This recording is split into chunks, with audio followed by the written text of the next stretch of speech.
नमस्कार नमस्कार नमस्कार। मैं भी मेरे लंच चला लूं। बैटरी डाउन हो जी वो मोबाइल याद आने। हाँ जी, नमस्कार सबको। ग्राम सेवक परीक्षा की तिथि घोषित हो चुकी है। ग्राम सेवक परीक्षा date exam date has been declare ही होगी। Exam date declare. ठीक है, अब मैं मेरे लैम भी टाबरो चला लियो एक बार को थाने भी पूरा को लागे, मैं भी थोड़ा सो देख ली क्योंकि मैं आज लाइव आ रही हूँ तो मैं तो देखूं, बाकी कोई देखे नहीं देखे। चलो, वाइब्रेशन ऊपर मार तो ऐड आइड आ रहे। आ जाओ, नमस्कार सबको, सत श्री अकाल, गुड इवनिंग। क्या ऐड आए है, मतलब ऐड दे बिना नहीं रहे आजकल तो। ऐड भी दो दो आने लग गया, एक एक को नहीं आ। तो ध्यान रखिए, यहाँ आगे दी गुरुजी ऐड बंद कर दिया। ऐड बंद को नहीं, उसका ये यूट्यूब पॉलिसी है, कह दी गुरुजी ऐड डिस्टर्ब हो रहा लेकिन बंद कौन कर सका ऐड। ठीक है, आ जाओ भाई। अब मैं एक दो कमेंट भी पढ़ दूं कि कौन मन के कहना चाह रही है। चलो सर, समझ में नहीं आ रहा है, तैयारी रीट की करें या वीडियो मैन की करें, फिर रीट मैन की करें या फिर पॉलिटिक्स लाओ। तन बेरो है कि तन कौन सो बढ़िया आवे। जैसे मैथ तेरी अच्छी है, रीजनिंग तेरी अच्छी है तो तू मैन की तैयारी कर, और तेरी साइकोलॉजी वगैरह सब्जेक्ट वगैरह अच्छी है तो तू रीट की तैयारी कर। ये तेरा फैसला है, तुझे पता है तुझे क्या आता है क्या नहीं आता। तुझे रीट वाला सिलेबस ज्यादा आ रहा है या मैन का ज्यादा आ रहा है, ये तेरा फैसला है, तुझे ही लेना है। ठीक है, दूसरे ने पूछिए कौन लेकर है, हर काम पूछिए थोड़ी करोगे, ब्याह हो जाओगे बाद पूछिए करोगे यूट्यूब पर अब मुझे क्या करना है। हाँ, कपूर डी से राम राम राम राम। नमस्ते सर, व्हाट्सएप पर हूँ। कौन सा व्हाट्सएप पर है तुम? हैं श्री कृष्णा, सपना एक देखोगे मुश्किल दो। सर समझ में नहीं आ रहा है। अच्छा चलो, ग्राम सेवक के हाँ जी कोर्स ले रखा है। क्या ले रखा है कोर्स? बढ़िया बात है, ले रखा है तो काम आओ। सपना एक देखो सर जी, सेकंड ग्रेड फर्स्ट जीके का रिकॉर्डेड कोर्स खरीद रखा है। बेंच नंबर इतना है जिसे वीडियो अपलोड होते ही रोज, लेकिन पता नहीं चलता है कौन सी वीडियो अपलोड होती है। यहाँ थोड़ी एक रहे मैसेज आवे नहीं तो। चलो आ गए होंगे सारे, जो नहीं आए वो बाद में आते रहेंगे क्योंकि बहुत सारे बच्चे तो बाद में ही देखते हैं वीडियो को। आज हमारा वही चला था, राजस्थान अध्ययन के अंदर वही चल रहा था। पहली यूनिट बहुत बड़ी और पहली यूनिट से प्रश्न भी बहुत सारे आएंगे। बराबर में आपका पेज चलना चाहिए। 10वीं क्लास के नोट्स बराबर में चलने चाहिए, जैसे मैं बता रहा हूं वैसे समझते समझते। आज जो आगे आपके टॉपिक दे रखा है वो दे रखा है जनपद। जन माने क्या है? जनता, पद माने पद। जनपद का मतलब सीधा सा है राज्य। वर्तमान में हम बोलते हैं राज्य, जैसे राजस्थान में कितने राज्य, वैसे ही उस समय जनपद कहा जाता था। उस समय भारत के अंदर टोटल 16 जनपद थे। अगर आपने कभी महाभारत देखी है तो महाभारत में आता है कि मैं अंग देश का राजा कर्ण। इसका मतलब अंग एक क्या था उस समय? जनपद था। मैं चेदी नरेश शिशुपाल, मैं मत्स्य राजा विराट, मैं गांधारी नंदन नहीं, मैं गांधारी शकुनी। ये क्या है? ये राज्य थे उस समय। उस समय टोटल कितने राज्य हुआ करते थे? उस समय टोटल 16 राज्य हुआ करते थे। ग्राम सेवक को कोर्स चेंज होगे? मेरे हिसाब से तो नहीं होगा, होगा तो हो जाएगा, बाकी चीजें तो चाहे मेरे नहीं। ठीक है, चलो देखो, तो वो जो बौद्ध ग्रंथ अंगुत्तर निकाय, वेरी इजी नेम, अंगुत्तर निकाय बौद्ध ग्रंथ है जिसमें 16 महाजनपदों का उल्लेख किया गया है। अलग अलग किताबों में अलग अलग है, लेकिन मैन कितने माने गए हैं? 16 ही माने गए हैं। 16 जनपद यानी 16 राज्य थे, जिसमें एक राज्य था जिसका नाम था मत्स्य। एक राज्य मत्स्य जो था वो पूरा का पूरा इन द राजस्थान, पूरा का पूरा मत्स्य जनपद तो राजस्थान रे मायने ही हो।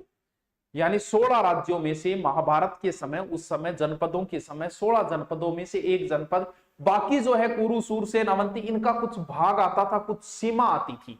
बाकी पूरो एक राजस्थान के अंदर जो नाम हो मत्स्य जनपद। भारत के जनपद हम नहीं पढ़ेंगे क्योंकि आपकी किताब में दे ही नहीं रखे। आपकी किताब में जितने दे रखे हैं हम तो उतने ही पढ़ेंगे। और जनपदों से एक प्रश्न कन्फर्म आता है और लगभग प्रश्न मत्स्य जनपद का ही आता है। लेकिन आप और भी देख लें थोड़ो सो।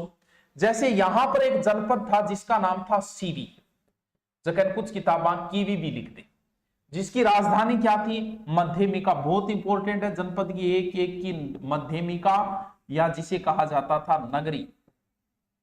यहां पर एक जाति रहती थी मेव, इसलिए इस क्षेत्र को क्या बोला जाता था? मेदपाट भी। ये चीजें नहीं दी गई है 10वीं किताब में। 10वीं किताब में सिर्फ इतना ही लिखा है कि सीवी जो है चित्तौड़ के आसपास का क्षेत्र था, लेकिन सीवी एक जन था वैसे। राजस्थान पुलिस के लिए पढ़ाई अच्छी कर रहा हूँ, लेकिन डर लग रहा है पेपर कैसा जाएगा। बढ़िया करे गुना बढ़िया ही चाहू। अस्पृश्यता का अंत सर ऋग्वेद में माना जाता है उत्तर वेद में। अस्पृश्यता का जो प्रारंभ हुआ था वो सूत्र काल में हुआ था। वैसे अस्पृश्यता ऋग्वेद काल में इतनी नहीं थी। ठीक है, चलो देखो सबसे पहले क्या है, सीवी, याद रह जाओ नीचे ही नीचे सीवी चित्तौड़ के आसपास का, जिसकी राजधानी मध्यमिका नगरी, रट्टा वाले साथ साथ में नक्शो बनाओगा, बराबर में नोट्स चालना चाहिए। नक्शो यहाँ बनाओ, झूठ को नहीं, यहाँ बनाओ हमेशा, थाने कौन सो सुमटनी मेलना है, यहाँ बनाओ नक्शो, राजस्थान को नक्शो, यानी ऊपर तीरियो लगा दियो और नीचे तीरियो लगा दियो, ओले यहाँ बना लो, कोई जरूर को नहीं, बिंग में भरता जाओ, इन तरीकों पढ़ो, साथ साथ में बढ़ना चाहिए। सबसे पहले क्या है बताया, सीवी। हमारे भारत के अंदर आक्रमण हुआ था किसका, सिकंदर का। सिकंदर के आक्रमण के समय, कब, 327 ईसा पूर्व। सिकंदर के आक्रमण के समय भारत के अंदर उधर वाली साइड के जितने भी लोग थे वो राजस्थान की ओर आ गए थे, जिसमें से 3 जनपद आए थे, मालव, योद्धे और अर्जुनायन। माल, योद्धे, अर्जुनायन। सिकंदर के आक्रमण के समय 3 जातियां, 3 लोग आए, यही बाद में क्या बन गए थे, एक प्रकार से जनपद बन गए थे। कौन कौन से, योद्धे। सर योद्धे कहां है, योद्धे यहां पड़ता है। मालव जो है वो टोंक, योद्धे यानी ये एक ऐसी जाति है जो क्षत्रिय जाति थी, एक प्रकार से जो युद्ध करती थी, इसलिए इस जनपद का नाम क्या पड़ गया, योद्धे। जो कहां थी सर, तो योद्धे का अगर हम सीधा अगर जिक्र करें कि सर कहां थी योद्धे, तो ये मान लो सरस्वती नदी के आसपास मान लो योद्धे, तो नक्शा के ऊपर ऊपर लिख दो योद्धे, इधर कौन सा जनपद लिख दो आप, सीवी जनपद लिख दो। अब जो मेन और इंपॉर्टेंट है, जो बार बार आवे, वो तो पढ़ना जरूरी है ही। क्यों, क्योंकि महाभारत में तो पता नहीं कितनी बार इन जनपद को जिक्र है। कौन सो, मत्स्य जनपद।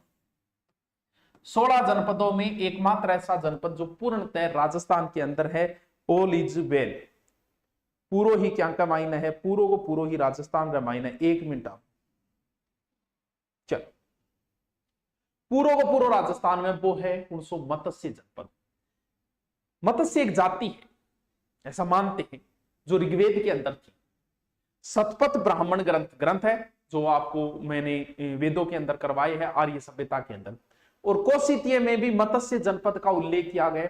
और महाभारत में तो भाई साहब बार बार इसका जिक्र हुआ है, क्योंकि पांडव यहीं आए थे क्या बिताने के लिए, अपना अज्ञातवास बिताने। अज्ञात का मतलब यह है कि आपको चुप कर रहना है, कई जिया अपराधी रहे रहनी, भूमिगत, कोई देखना नहीं चाहिए, वो अज्ञात है। जो आजकल का अपराधी रहे फिर पुलिस पकड़ी जेल में ले जा, उस समय ये चीजें हुआ करती थी, अज्ञातवास। यानी पांडवों को अज्ञातवास में रहना, अगर किसी ने पहचान लिया तो वापस आपको वनवास हो जाएगा। तो यहां का एक राजा था विराट, जो महाभारत के युद्ध में पांडवों की ओर से भी लड़ा था। विराट राजा था, और इसकी राजधानी फिर क्या हो गई, विराटनगर। बहुत ही बढ़िया रट्टा मार ले, बैराट से बोले। मत्स्य जनपद की राजधानी, इन्हें चंबल नदी तक है, ऊपर पंजाब तक क्षेत्र, एक बड़ो जनपद हो मत्स्य। सर कौन सा क्षेत्र में काल बताई नहीं, जयपुर है, अलवर है, थोड़ा धौलपुर को क्षेत्र भी हो, थोड़ा करौली को, थोड़ा भरतपुर को भी। 10वीं किताब के अनुसार आंधी आ गई तारनेर, तू तारनेर में क्या कर रहे, सर जी मैं बहुत पढ़ाई करता हूँ, मेरे को कुछ भी याद नहीं होता है, अभी क्या करूं आप भी बताओ। यहाँ थोड़ी एक रहेगा पढ़ने याद कौन रहे याद है, कई बार क्या है बूढ़ो पढ़ लेनी घिसर फसर हो जाए, कई बार कह रहे बोले छोड़ पढ़ना बहुत है, तो बूढ़ो पढ़ना एक तो एक ही चीज पढ़े, जी मान ले काल तू एक ही चीज पढ़े, के पढ़े के वीर विनोद को लेखक श्यामल दास है, मान ले काल तू पूरे दिन में एक ही चीज पढ़े, तो एक ही चीज तेरी याद रह जाए क्योंकि पढ़ी तू एक चीज है। अब अगर तू 100 ग्रंथ पढ़ेगा तो ग्रंथ तो तेरे 15-20 याद रह जाएगा, लेकिन तन्ने कॉन्फिडेंस को नहीं आओ यार तो फिर तू कम कर दे, जब तेरे ज्यादा में हो रही है तो कम पढ़ ले, कोई जरूरी थोड़ी है कि तुम बोलो ही पढ़ रहे, कोई बात नहीं, नौकरी थोड़ी 6 महीना लेट लाग जाएगा, क्योंकि इनका पोर्शन बांट, इनको डिवाइजेशन कर। जनपद 5 है, तेरे 5 नहीं याद हो रहा तो 3 कर ले यार, 2 काल कर ले, क्या फर्क पड़े चीजों, 4 दिन बाद हो जाए, ज्यादा से ज्यादा 2 महीना फर्क आ जाए, 4 महीने में जो चीज याद होगी वो 2 महीने से और छोटो कर ले। तो कई बार क्या ज्यादा पढ़ना दिमाग खराब हो जाए, बिना आ गड़बड़ हो जाए, गड़बड़ो अपन किए पढ़े आपने किया, कॉन्फिडेंस नहीं आता। चलो देखो, और इसकी राजधानी तो मत्स्य जनपद तो थारे प्रभु याद रहनो ही रहना चाहिए, भक्तों थारा याद रहनो ही रहना चाहिए। और महाभारत में यहाँ का राजा कौन था, विराट था। विराट की पुत्री, देखो महाभारत का समय जो था, महाभारत के टाइम आ बात भी लिखेड़ी है 10वीं क्लास में, ई वास्तव में बताऊं, नहीं तो टाइम खराब कौन करूं। महाभारत के टाइम पांडवा का नाम बताओ, बड़ो ही बड़ो युधिष्ठिर, बिंग बाद में फिर कौन हो गयो, अर्जुन हो गए, मन बेरो को अर्जुन हो गयो शायद, बिंग बाद में मंजलो कौन, भीम, युधिष्ठिर, अर्जुन, भीम और नकुल और सहदेव, और एक फिर आगे पत्नी होगी कौन, पांचाली लिख दिया पूर्व मेरे, द्रौपदी। अब ये यहां आ गए, ये तो बड़े योद्धा थे, इनको कोई पहचान न ले, तो इन्होंने भेष बदले, अपने अलग अलग काम सौंप लिए। जैसे युधिष्ठिर जो है वो विराट के राजा का कंक बन गया था, कंक नाम आता है महाभारत में, कंक मतलब बिंगो टाइम पास करने, ताश खेलने, बीटे ताश को नहीं तो वो जुआरो सो पिछो खेल, ठीक है। अर्जुन जो है, अर्जुन इस समय ढोलकियों पड़ गयो, ढोलकियों मतलब क्या कि विराट की पुत्री थी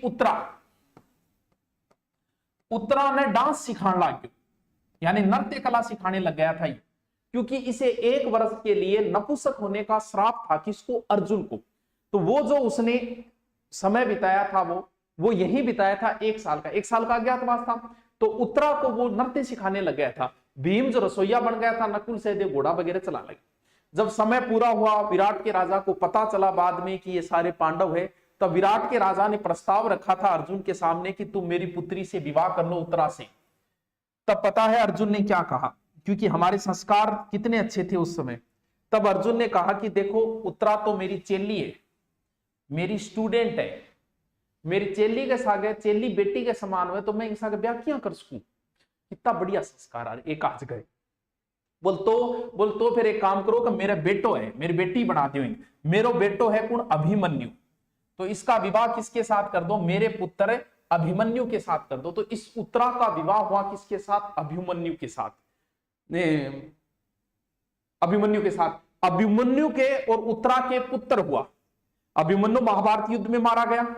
उसके बाद की स्टोरी है कि महाभारत युद्ध के बाद में, और वो एक बहुत ज्यादा उग्र स्वभाव का था, कौन, गुरु द्रोण का पुत्र अश्वत्थामा। अश्वत्थामा ने कसम खाई कि मैं पांडवों के पूरे वंश को ही खत्म कर दूंगा, तो उसने ब्रह्मास्त्र चला दिया, अभिमन्यु तो मारा गया, पांडवों को वंश खत्म होने वाला था, सिर्फ उत्तरा बचा। उत्तरा उस समय गर्भ के अंदर था, उत्तरा के पुत्र गर्भ के अंदर था, तो उसने ब्रह्मास्त्र चला के गर्भ के अंदर ही पुत्र को समाप्त करने की सोची। गर्भ के अंदर उसने ब्रह्मास्त्र चला दिया। भगवान कृष्ण के भी तो कुछ लगता है, क्योंकि भगवान कृष्ण भांजा था इनका, अभिमन्यु भांजा था, उनका पुत्र था। तब भगवान कृष्ण ने कहा कि मैं इसके वंश को समाप्त नहीं होने दूंगा, और ब्रह्मास्त्र चलाने के बाद भी उसको वापस जिंदा कर दिया था उन्होंने, यानी उसकी गर्भ के अंदर ही परीक्षा हो गई थी, इसलिए वो इतिहास में किस नाम से प्रसिद्ध हुआ था, परीक्षित। ये परीक्षित कौन था, ये पांडवों का ही वंश था। तो इनके ये बात लिखी गई है 10वीं क्लास की किताब, बस इतना ही लिखा है कि विराट की पुत्री उत्तरा का विवाह अर्जुन से। अरे मैं क्या बता दियो, कहानी उल्टी बता दी है, सही बताई है नहीं, उल्टी तो कौन बोल गया, नहीं मैं सही बोले नहीं, क्यों करे, अभिमन्यु के पुत्र वहां परीक्षित, ठीक है। आई बताई, अभिमन्यु पुत्र तो गर्भ में मारा था, श्री कृष्ण ने जीवित किया था, हाँ, तो उसको गर्भ के अंदर परीक्षा हो गई, ब्रह्मशीर अस्त्र, हाँ ब्रह्मास्त्र कह दो, ब्रह्मशीर कह दो, एक ही बात है। लैब असिस्टेंट की भूगोल का सिलेबस बताओ। अरे यार सिलेबस मैं थोड़ी बताऊं, मेरा काम थोड़ी है, सिलेबस तो देख ले यार, नेट ने तैयारी करे, तो एहसान तो कर दे खुद पर, मेरे पर थोड़ी करो, खुद पर कर दे है। एक बार मेरा नाम ले लो, फिर क्या हो जाओ, तेरा नाम ले RDX। हाँ सही बताइए नहीं स्टोरी, मेरे को कटी ऊंधी सुंदर ने सेट कर दी है, मैं बहुत पहले महाभारत देख रही है, अब थोड़ी इतनी याद को नहीं। महाभारत की कथा जब मैं चालू करूंगा नहीं, आना टाइम में महाभारत की कथा तो कराएंगा, थाने भी आना पड़ा, देखो उस कहते बूढ़ा भी हो जाओ, थार पोतन ले आना पड़े, लेकिन आओगा थे चल गुर्जे महाभारत की कथा, तब हम ये कहानियां सारी बताएंगे, वहां सारी कहानियां याद है। 10वीं क्लास में लिखेड़ी वास्तव में बताइए, ठीक है। अब आगे चलते हैं, यानी मेन जनपद कौन सा है, ये है मत्स्य जनपद, जिसकी राजधानी विराट। अब ध्यान रखना एग्जाम में पूछ क्या रहा है, वो अगर आपसे पूछ रहा है कि मत्स्य जनपद की राजधानी क्या थी, तब आपको करना है विराटनगर। अगर वो आपसे पूछे कि मत्स्य संघ की राजधानी क्या थी, तब आपको करके आनो है अलवर। क्यों, एकीकरण के समय मत्स्य संघ था, पहले क्या था, मत्स्य जनपद। दोनों चीजें ध्यान रख रही हो, जनपद तो महाभारत के समय था और संघ किसके समय था, एकीकरण के समय। तो दोनों ऊपर नोट लगा के साथ में लिखते जाना भाई, बहुत काम आएगी। अलवर साइड में एक जाति रहती थी, सर कौन सी जाति रहती, मानी बताओ। अलवर साइड में एक जाति रहती थी सालू। वैशाली जनपद चित्तौड़, अलवर, भरतपुर, जयपुर इसके आसपास था। मत्स्य जनपद की लड़ाई होती रहती थी। एक महान जनपद था जिसका नाम था चेदी, जिसकी राजधानी थी शक्तिमती।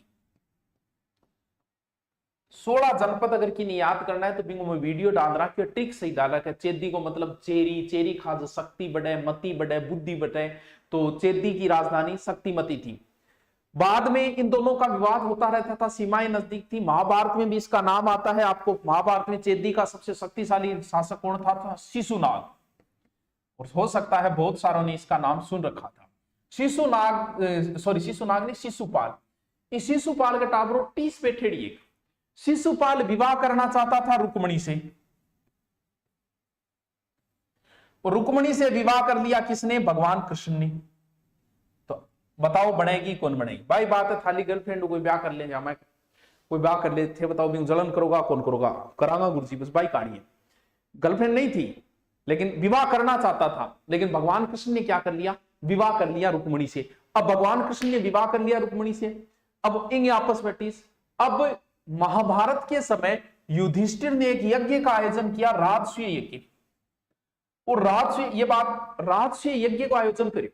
राजसूय यज्ञ में किसी एक को महत्वपूर्ण बनाना पड़ेगा, यानी अग्र पूजा। इतना में अग्र पूजा की में। अब युधिष्ठिर के दरबार में तो भीष्म भी बैठा है, द्रोण भी बैठा है, कृपाचार्य भी बैठा है, लेकिन सगड़ा बोलिया कि अग्र पूजा के हकदार कौन है? भगवान कृष्ण है, यानी कृष्ण को बनाया जाए अग्र पूजा। सारा समर्थन कर दियो, और जैसे ही इन्हें अग्र पूजा के अधिकारी बनाया गया उसी समय विरोध किया शिशुपाल ने, और शिशुपाल मुंह छुट्टी गाड़ा काटे।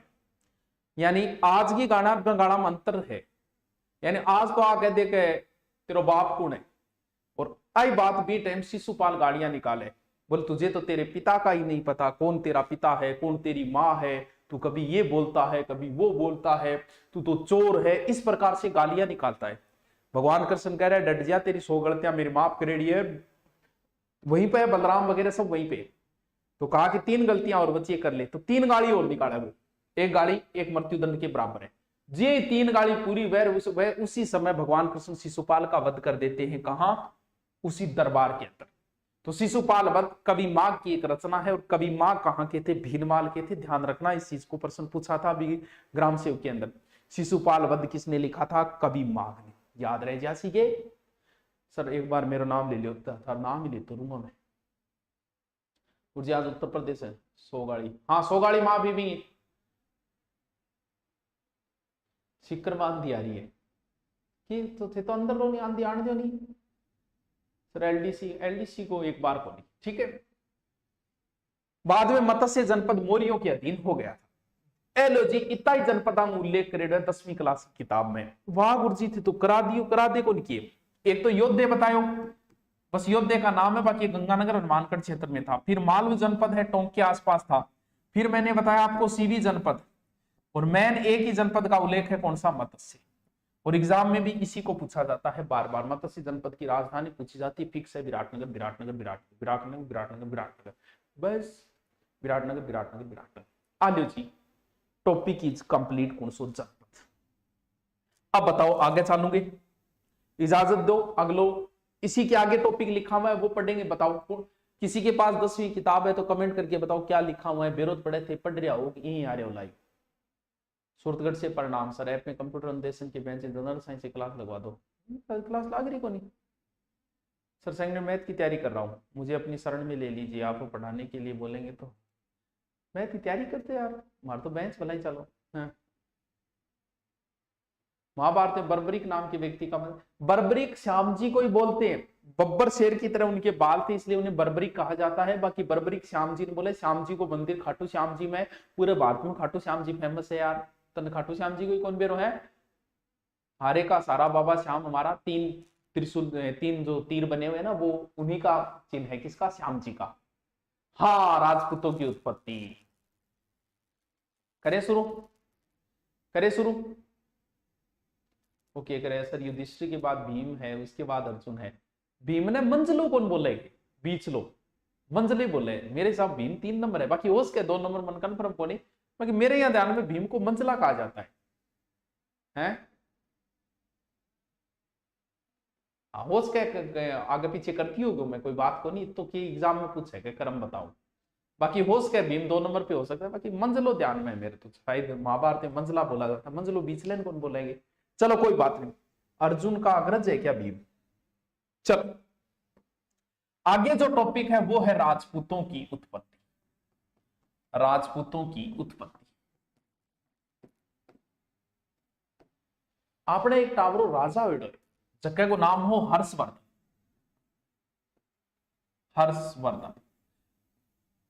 हर्षवर्धन की मृत्यु के बाद राजपूत काल प्रारंभ होता है और पृथ्वीराज चौहान की मृत्यु पे राजपूत काल समाप्त हो जाता है, यानी 12वीं शताब्दी के अंत 1192। तो ये 647 के लमसम यानी 7वीं शताब्दी से 12वीं शताब्दी के बीच का समय राजपूत काल माना जाता है। एग्जाम में भी पूछा, जैसे मौर्य काल है, गुप्त काल है, मुगल काल है, वैसे ही राजपूत काल है। यानी पूरे भारत में उस समय राजपूतों की सत्ताएं थी। कब? 7वीं से लेके 12वीं शताब्दी तक। प्राचीन ग्रंथों में भी इनका उल्लेख मिलता है, जैसे ह्वेनसांग कहीं क्षत्रिय शब्द का प्रयोग करता है, कहीं राजपूत शब्द लिखता है। यह भी आपकी 10वीं क्लास की किताब में लिख रहा है। अब बात यह कि राजपूतों की उत्पत्ति कैसे हुई, किस प्रकार हुई, आपकी 10वीं क्लास में 4 ही सिद्धांत दे रखे हैं, वो चारों के चारों सिद्धांत मैं आपको करवा देता हूं। तो हेडिंग डालो राजपूत काल, हेडिंग साथ साथ में लिखता जाओ। वसुधन के वीडियो तैयार है, अभी डालने में थोड़ी लेट कर दी, अभी डाल देंगे, ठीक है, अभी डाल दिया मुना, अभी डाल देना। चलो करे शुरू। चलो ठीक है गुरुजी करो। सिद्धांत दिए गए हैं। पहली बात तो किसी जाति की उत्पत्ति के बारे में कन्फर्म कोई सिद्धांत नहीं है, अलग अलग सिद्धांत है जिनका हम जिक्र कर लेते हैं, ठीक है। सबसे पहले कई सिद्धांत दिए गए हैं, आपकी 10वीं की किताब में दिया गया है वैदिक आर्यों की संतान, एक सिद्धांत तो दिया है वैदिक आर्यों की संतान, ठीक है। एक सिद्धांत दिया है कौन सा? अग्निकुंड सिद्धांत। जिता देड़ा बिताई पढ़ लिया और बहुत इजी तरीकों में याद करवा दी, टेंशन लेने। एक सिद्धांत दिए राजपूता की उत्पत्ति क्या हुई है? ब्राह्मणा। और एक सिद्धांत दिए कौन सो? विदेशी, विदेशियों से मानी जाती है। किसने दिया, क्या दिया, बस आपकी 10वीं की क्लास में इतना ही दे रखा है, हम इतना ही पढ़ेंगे। सबसे पहले जो फेमस सिद्धांत है ना दोस्तों वो पढ़ लेते हैं, वो सिद्धांत है अग्निकुंड सिद्धांत, क्योंकि इस सिद्धांत के बारे में सबने नॉलेज है, एक एक बच्चे नॉलेज है। वो सिद्धांत पढ़ने, ओ सिद्धांत भाई जी कुण दियो, ओ सिद्धांत दियो पृथ्वीराज रासो में चंद्रवरदाई दियो। पृथ्वीराज रासो ग्रंथ किसने लिखा? गुरुजी चंद्रवरदाई लिखो। पृथ्वीराज रासो में ओ सिद्धांत चंद्रवरदाई दियो। पृथ्वीराज रासो बहुत फेमस ग्रंथ है, पृथ्वीराज रासो। तो भक्तों के कह रहे हैं चंद्रवरदाई पृथ्वीराज रासो कह आबू पर्वत है, यो लो आबू पर्वत। आबू पर्वत पर वशिष्ठ ऋषि यज्ञ करया करतो। वशिष्ठ ऋषि को नहीं, कई ऋषियों का नाम लिख रहा है 10वीं किताब में। विश्वामित्र को लिख रहा है, गौतम को लिख रहा है, अगस्त्य ऋषि को, 3 ऋषियों का नाम लिख रखे। ऋषि मुनि यज्ञ करता और जकार मी है पहली भी होता, आजकल भी और आगे में जहां गांव में थे भागवत कराओ तो पड़ोसी गोचो करे, वह राक्षसा की श्रेणी में आ जहां थे कोई बढ़िया काम कर रहा धर्म को भीम कोई टांगड़ा वही राक्षस है। बाकी आप उन्हीं राक्षस के दांत आगे वगैरह ऊपर सिंह निकले होगा, आपने अंदर ही राक्षस है। हम लोगों में देवता है, हम लोगों में राक्षस है। तो बताओ राक्षस प्रवृत्ति का लोग आता और आगे यज्ञ में कभी मांस गिर जानो और कभी हड्डियां गिर जानो और ऋषि हो गया परेशान। फिर गुस्सो आयो वशिष्ठ ऋषि ने, बोल थम जाओ था मैं बताऊंगा। वशिष्ठ ऋषि 10वीं क्लास की किताब में लिखे शुरुआत में 3 राजपूतों की उत्पत्ति की। वैसे तो प्रतिहार, परमार, चालुक्य, चौहान ये क्रम है, लेकिन 10वीं किताब में लिख रहा है परमार, चालुक्य, प्रतिहार। 3 राजपूतों की उत्पत्ति करी, प्रतिहार, परमार और चालुक्य। इन तीनों से वो राक्षस रुके नहीं, तब एक बड़ा यज्ञ किया और शस्त्रों सहित एक चौथे योद्धा की उत्पत्ति की और उस चौथे योद्धा का नाम था चौहान। यह सिद्धांत किसमें दिया गया है? ये पृथ्वीराज रासो ग्रंथ में चंद्रवरदाई ने दिया, जिस सिद्धांत को कहा जाता है अग्निकुंड। यानी अग्निकुंड से उत्पत्ति हुई पृथ्वीराज रासो के अनुसार। यह सिद्धांत बड़ा ही विवादित सिद्धांत है, बड़ा ही प्रचलित सिद्धांत है, बहुत बार एग्जाम में इस सिद्धांत को पूछा भी गया है। धीरे धीरे इस सिद्धांत को वर्तमान साइंस इस सिद्धांत को फिर स्वीकार नहीं करती कि भी अग्नि से बच्चे कैसे होंगे ये बताइए। फिर इस सिद्धांत को एक तरीके से तोड़ा गया कि ऐसा तो नहीं हुआ है, कोई तरीका तो हुआ होगा, तभी यह सिद्धांत लिखा गया। तब यह माना गया, जैसे टोड वगैरह ने इस बात को भी कहा है। 1 मिनट रुको, तब इस सिद्धांत को तोड़ा गया। ठीक है, तोड़ा गया तो ऐसा कहा गया कि हो सकता है बच्चों कि विदेशी, जैसे तोड़ता है इसको, कि विदेशी लोग यहाँ आए, यहां ही रहने लगे, फिर उनका अग्नि संस्कार हुआ। जी मान लो कि मैं थाने अग्नि की सौगन को आगे थाना हथियार दे दू थे, हो तो कोई और जाति का थे, हथियार ले लिया तो एक नई जाति भी तो बन जाए। बहुत सारी जातियां बनी है, जैसे गुरु गोविंद सिंह जी ने 5 चीजें देके सिखों को बनाया, तो उसी प्रकार हो सकता है कन्वर्ट किया गया होगा अग्नि की सौगन खिला के। टोड ये बात बोलता है, इस सिद्धांत को थोड़ा सा कन्वर्ट करता है। बस इतना याद रखना है, अग्निकुंड सिद्धांत किसने दिया? चंद्रवरदाई ने दिया, पृथ्वीराज रासो में दिया, चंद्रवरदाई ने दिया, पृथ्वीराज रासो में दिया, चंद्रवरदाई ने दिया, पृथ्वीराज रासो में दिया। राजपूतों की उत्पत्ति ब्राह्मणों से हुई है, यह सिद्धांत किसने दिया? आपको तो इतना ही पूछेगा कि राजपूतों की उत्पत्ति ब्राह्मणों से कौन मानता है, तो आपने तो सीधो सीधो याद रखिए, ब्राह्मणों से मानने वाला इतिहासकार खुद ब्राह्मण है, जिसका नाम है गोपीनाथ शर्मा। दशरथ शर्मा इसका विरोध कर रहा है, शर्मा तो वो भी है, लेकिन दशरथ शर्मा आप भी याद कर लिया, राम के पिता को नाम दशरथ हो और राम सूर्यवंशी थे, तो दशरथ शर्मा वैसे क्या मानता है? सूर्यवंशी मानता है। तो गोपीनाथ शर्मा एक डॉक्टर भंडारकर, ये दोनों राजपूतों की उत्पत्ति किससे मानते हैं? ब्राह्मणों से मानते हैं। इन्होंने कई सबूत भी पेश किए। इन्होंने कहा कि गुहिलों की उत्पत्ति नागर ब्राह्मणों से हुई है। बिजोलिया शिलालेख में भी राजपूतों की उत्पत्ति जो है ब्राह्मणों से मानी गई है। वत्स गोत्रीय ब्राह्मण जो बिजोलिया शिलालेख में लिखा गया। राजशेखर नाम का ब्राह्मण का विवाह अवंती की सुंदरी के साथ हुआ, उसी आधार पर ब्राह्मणों से मानी गई। गोपीनाथ शर्मा ने तो यह सिद्धांत भी दिया कि गुहिलों की उत्पत्ति नागर जाति के ब्राह्मणों से हुई। ये बात खुद कुंभा स्वीकार करता है गीत गोविंद में, जयदेव के गीत गोविंद में ये लाइनें लिखी गई है।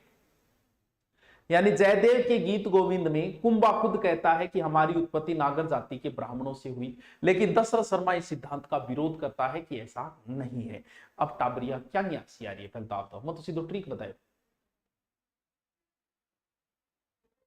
सर। रीड लेवल सेकेंड विद्यालय विषय हिंदी का कोर्स कितने का है? देख लिया। अरे वाह सर जी, मैं सेकेंड ग्रेड की तैयारी करूँ, हेरो ही करूँ। अरे रीट को किसी यार एक चीज तो बताओ थे, मन शर्मिंदो क्यों करो थे? फीस क्या मैं पूछो यार, हमारी क्या फीस है? सबसे कम फीस हमारी मिलेगी आज भी आगे भी। जिस समय आपके सितारे बुलंदी पे हो उस समय किसी को ठगना नहीं चाहिए। आपको पता है एयरटेल कंपनी थी, अब भी है, थोड़ी बहुत अवशेष है, लेकिन आपको पता है शुरुआत में कितने नियम लगाए थे उसने? रोमिंग के पैसे, इनकमिंग के पैसे, त्योहार आता था तब मैसेज के पैसे, रिचार्ज 1 GB होता था 2 दिन चलता था। आज इसीलिए जब आज मैं मान लो कि जयपुर पढ़ाऊं तो 15 से 20 हजार फीस भी रख सकता हूं, और इस समय तो जीके जट गया रीट में। रीट में अगर मैं वर्तमान में जयपुर में पढ़ाऊं तो कम से कम 20,000 बच्चे पढ़ा के आऊं, अगर 3,000 फीस मिनिमम करूं तो भी। और जहां मैंने पढ़ाया वहां फीस सबसे ज्यादा थी, लेकिन अब मेरी सबसे कम है, क्योंकि मुझे पता है अब सही चलूंगा तो ही आगे लंबा चल पाऊंगा, क्योंकि बच्चा तो आएगा ही, मुझे पता है फीस कितनी रखो वो आएगा। तो इस समय मुझे ठगना नहीं चाहिए ताकि मैं लंबा चल सकूं, क्योंकि ये काम मुझे उम्र भर करना है, 1 दिन या 2 दिन नहीं करना है, 2 महीने 2 साल के लिए नहीं पढ़ा रहा मैं, हमेशा मुझे यही करना है, हमेशा बच्चों को पढ़ाना है मुझे किसी तरीके से। तो फिर काय की फीस यार, हम कहाँ फीस लेते हैं? आपको पता है सबसे कम फीस के लिए सबसे पहले फीस हमने ही कम की है। ऑनलाइन में सबसे कम, ऑफलाइन में सबसे कम, लेते क्या यार? फिर थे क्या भी करो बेटे, फीस क्या पूछो, फीस पूछी, शर्मिंदा ना करे करो। जिदा हो गया थे बेटे, आपको टाबर हो रहे होने लाग रहे थारे, टाबर को रहे आप थे जगह ने हुए बन मोको खुद मिले नहीं बांगे भी हो यार।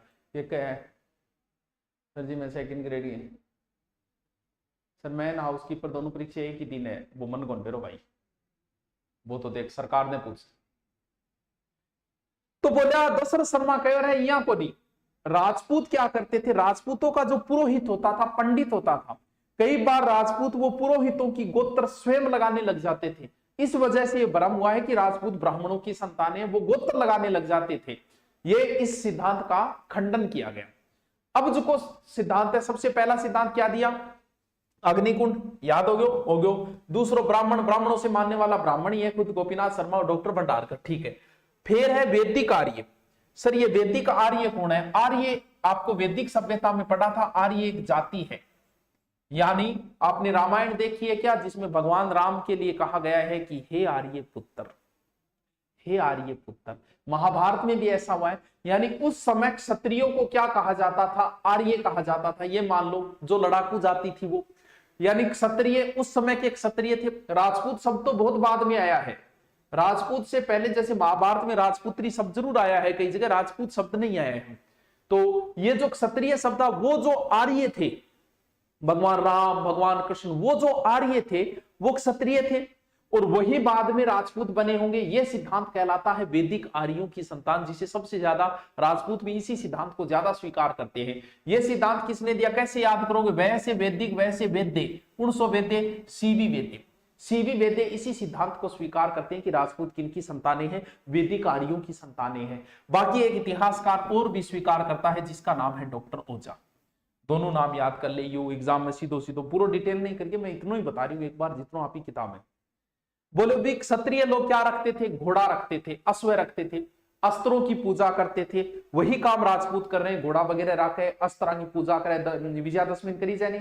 और आर्य जो है वो बलि प्रथा और यज्ञ में विश्वास रखते थे। राजपूत भी जो है वो बलि और यज्ञ में विश्वास रखते हैं।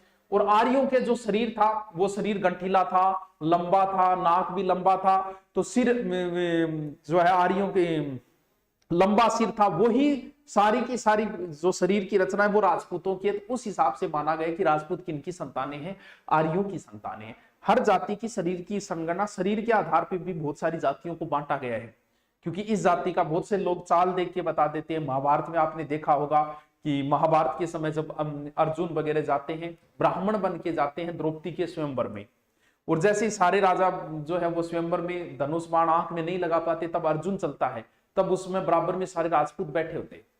तो वो देखिए ब्राह्मण बन के आया था अर्जुन, तब वो सारे बात करते हैं कि यार ये चाल से ब्राह्मण नहीं लग रहा, ये क्षत्रिय लग रहा है। तो आदमी चाल से भी पता चल जाता है, शरीर से पता चल जाता है। तो शरीर की रचना के आधार पर भी जातियों को बांटा गया है। तो आर्यों की जो शरीर की रचना थी वही राजपूतों की रचना है, तो इस आधार पे, और उनके जो रीति रिवाज थे वही राजपूतों के रीति रिवाज है। तो इस आधार पर यह माना गया कि राजपूत किनकी संतानें हैं, आर्यों की। ठीक है, लास्ट एक सिद्धांत और बच्चों है, पुणसो विदेशी मत। तो ध्यान रहे, राजपूतों की उत्पत्ति विदेशियों से बताने वाला खुद इतिहासकार विदेशी, राजपूत इस मत को कतई स्वीकार नहीं करते। तो विदेशी हम बताना रहा, पुणे टोड है और पुणे स्मिथ है, पुणसो स्मिथ, वीए स्मिथ। किताब में दो ही दिए गए हैं। अब देखो कौन किसको मानता है। टोड जो है राजपूतों की उत्पत्ति शक और सीथियन जाति से मानता है। यह प्रश्न आपके पटवार में बहुत पहले आया था। राजपूतों की उत्पत्ति शक और सीथियन जाति से कौन मानता है, शक और सीथियन जाति से टोड मानता है। वीए स्मिथ राजपूतों की उत्पत्ति हुणों से मानता है। एक कन्नीगम भी है, कन्नीगम राजपूतों की उत्पत्ति कुषाणों से मानता है। ये अलग बता रहा हूं, किताब में नहीं दिया, कैसे याद करोगे, कैसे कन्नीगम कैसे कुषाण। कन्नीगम राजपूतों की उत्पत्ति कुषाणों से। वाहु शक्ति कपूर और वाहु वीए स्मिथ किससे मानता है, हुणों से। बाकी बच की शक और सीथियन। टोड ने यह तर्क दिया कि जैसे विदेशियों को भारत शक और सीथियन आगे की परंपरा निपैगी बा राजपूत है। बोल बताई माने एक दो, बोले एक दो तो है आंगी रीति रिवाज है, विशी रीति रिवाज मारिए। बोले अच्छा रीति रिवाज होना मतलब वंश गए। जैसे हम राजस्थान में रह रहे हैं, कई जातियां हैं, जाट भी है, राजपूत भी है, चारण भी है, ब्राह्मण है। क्या सबकी रीति रिवाज एक जैसी नहीं है? तो सारे क्या एक ही वंश से हुए? क्या वंश तो अलग अलग है। रीति रिवाज मिलने का मतलब ये नहीं कि उत्पत्ति बोले तो। और बोले और क्या देखो थे, घोड़े की पूजा करे, माला भी करे, ऐसो ही पूजा करे, माला करे। बोले बावड़ी बात कौन करे टोड, घोड़ो पूजो में आज करने लगे थे। तो बाया बाद में घोड़ा पूजा तुम्हारे भगवान राम के टेम हो, तुम्हारे घोड़ा रखता था भगवान राम में, घोड़ा रखते थे वो। हथियारा ही पूजा भी होती, मतलब वो कौन, झूठ ना बोल, ये क्या है, वैदिक आर्यों की संतान है। था लो मत जो है वो मैं स्वीकार कौन करा। बाकी एग्जाम में अगर पूछा एग्जाम में वो मत स्वीकार करीजे, तो अपन एग्जाम के हिसाब के करनो है इन्हें। आलो टापरो के कौन समझ में आयो, टॉपिक की पूरो गयो कि तो सुनो टॉपिक है। सर नोट्स बना रही हूं मैंने, आपसे नोट्स की फोटो भी भेजी है। सर नोट्स भेजी है तो देख लेंगे दिव्या। सर मैं थोड़ा सा डिमोटिव हो रहा हूं, प्लीज कोई मोटिवेशन लाइन सुना। अच्छी सुनाई रही थी आप। अरे मोटिवेशन गोली जी तो असर करे नहीं, 4 घंटा मोटिवेशन कितनी देरी कौन करे। सुने से तो लगा फाड़ दूंगा, बा कर दूंगा, क्या कर दूंगा। खुद का मोटिवेशन है यार, खुद मोटिवेशन। दूसरा देख देख के मोटे लगाई कुत्ती कितनी देर शिकार करेगी पावड़ो। हाँ करांगा, एक मोटिवेशन डालांगा। सर आपकी ये क्या चेतक, हाँ चेतक अपनी कोई बात। हाँ ग्राम सेवक के जो बेंच है वो नए बेंच लॉन्च करेंगे, ग्राम सेवक और पुलिस के भी लास्ट अब ऑफर देंगे 300-400 का, कल दे देंगे, अपरस्यू दे देंगे, वेट करो उसके बाद फिर करेंगे। तो आज का टॉपिक कंप्लीट हो गया, साथ साथ में नोट्स लिखते रहना, सारा नोट्स आगे घरे आगे एक जना का चेक करूंगा मैं। ठीक है दोस्तों, मिलते हैं।